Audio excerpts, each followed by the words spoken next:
A sickly, yellow-looking Trump was totally dazed and confused and lashed out at a reporter. Trump going from looking like a traffic cone to looking like a jaundiced baby. And he seems unable to parse any of what he is being asked. Just as like a funny place to start, a Lindell TV, quote, reporter was in the room. Here is the very tough and serious question that she had for Donald Trump. Feel entertained. I'm Kara from Lindell TV, Kara Kashnov, and I'm not fake news, just so you know.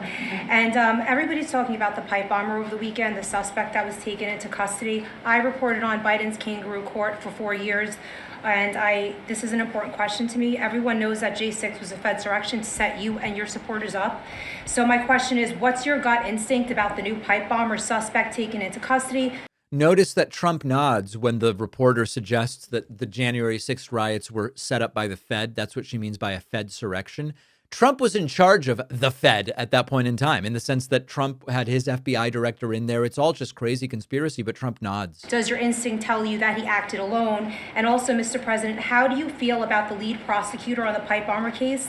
Jocelyn Ballantine is the same prosecutor that allegedly asked the J6er to lie to frame you for J6 when you did nothing wrong. What are your thoughts? Well, thank you. I really appreciate that question. It's sort of a statement, and I appreciate it very much.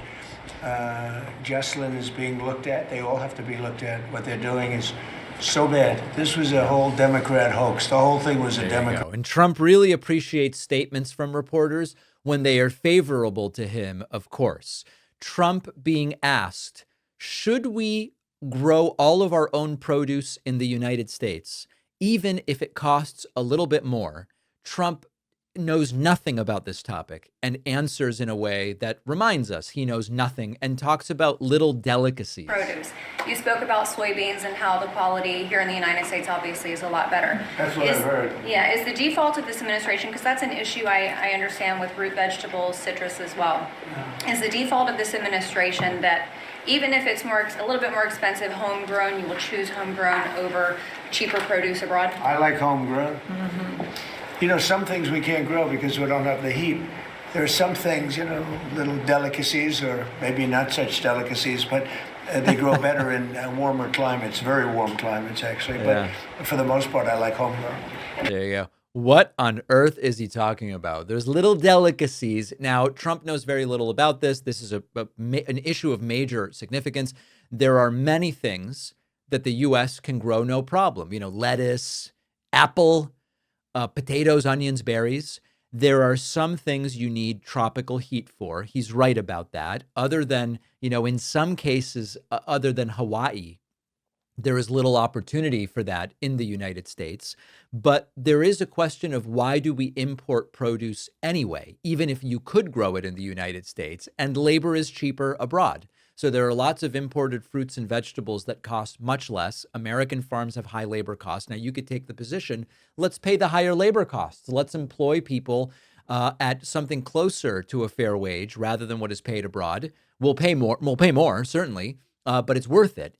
And if that is what the administration is saying, then they should be able to articulate it. Trump doesn't really know. He doesn't really understand anything. The other aspect of this is that homegrown produce is not always more expensive. There are sometimes local can be cheaper, depending on the specifics and how far it has to travel to get to where people are actually buying it. But as a general principle, domestic produce for all products that can be grown here would cost significantly more. Now, Donald Trump got very bored at this meeting, and he wanted it all sped up. After Scott Bessent read in the most just boring way that only Scott Bessent can do a statement, Trump goes, we got to go faster here. Trump's getting bored. Grandpa needs a nap. And it extended and enhanced much-needed relief for the punishing death tax, giving family farms greater certainty as they plan for the next generation. Mr. President, thank you for putting America first by putting your farmers first. Trump barely awake. Pro-growth, pro-farm agenda, you are ushering in a new golden age of American agriculture, and Treasury is proud to help in this. Thank you, Scott. You know what we'll do? We're going to go a little faster because the last meeting we had was 3 hours. We're the most transparent group, so if we can go faster, it'll be great. And then we'll take some questions from please go faster. Trump is getting bored. He needs to go and take a nap. Now, then it got really dicey with a reporter. You may recall that just days ago, Trump said, we are going to release any video we have of this now infamous strike on an alleged narco trafficking boat from Venezuela, of the double tap strike. That's what Trump said about 6 days ago. Trump is asked, are you going to release the full video? And Trump attacks the reporter. I'm totally fine with Are you that. committed to releasing the full video? Didn't I just tell you that? You said that it was You're up the to most Secretary Hicks. obnoxious reporter in the whole place. Let me just tell you, you are an obnoxious, a terrible reporter. And it's always the same thing with you. I told you, whatever Pete Hegseth wants to do is okay with me. The problem is, first of all, that Trump's instinct is always to attack the press. Always, always, always. But flash back to December 3rd, just 6 days ago, and Trump said, whatever we have, whatever video we have, we will release. I've never heard of it. Very good. We never heard of it. That's pretty good. Mr. President, you released video of that first boat strike on September 2nd, but not the second video. Will you release video of that strike so that the American people can see for themselves what I happened? don't know what they have, but whatever they have, we'd certainly release. No problem. There you go. Well, that has changed very much. Suddenly, he's not saying whatever we have we'll release. He's attacking the reporter. I wonder why all of a sudden. And rampant allegations of a cover-up, we'll delve into that more, really deserves its own evaluation. And then finally, Donald Trump saying prices are down. Listen carefully to what he says, and then I have a question for you about this. Well, I think the prices are going to be going down already. I mean, the prices are way down. We brought prices way down from what it was. We inherited high prices. We inherited the biggest inflation in the history of our country. That means prices going up. And we brought it down very substantially. Now inflation is essentially gone. So Trump says they have brought prices down. And as I'm sure you know by now, because I've said it so many times on the show, if inflation is more than zero, prices are going up. Here's my question to you. Do you think Trump doesn't realize that prices have continued to go up? Or do you think he knows it and he's lying because he assumes his followers don't know that? Because the only way for prices to come down would be deflation.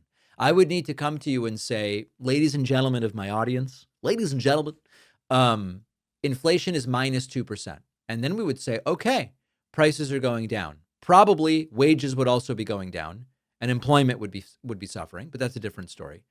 Does Trump realize he's lying and he's doing it because he thinks his followers are too dumb to know the difference? Or is Trump the one who's confused about inflation? Let me know what you think.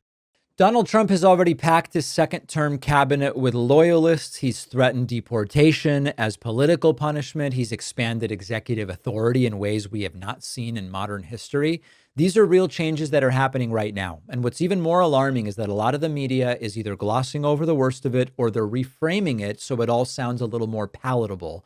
And that is why I use Ground News. This is a news comparison tool. Doesn't just feed you headlines. It shows you here's how different outlets, left, right, center, are covering the same story. And this is one of the few tools I know of that can really help you detect the political spin, the bias, catch stories that your usual sources might downplay or not cover at all, on everything from immigration policy to economic shifts. If you want to get a bigger picture, a broader picture of what's being reported, Ground News is an invaluable source to keep you informed.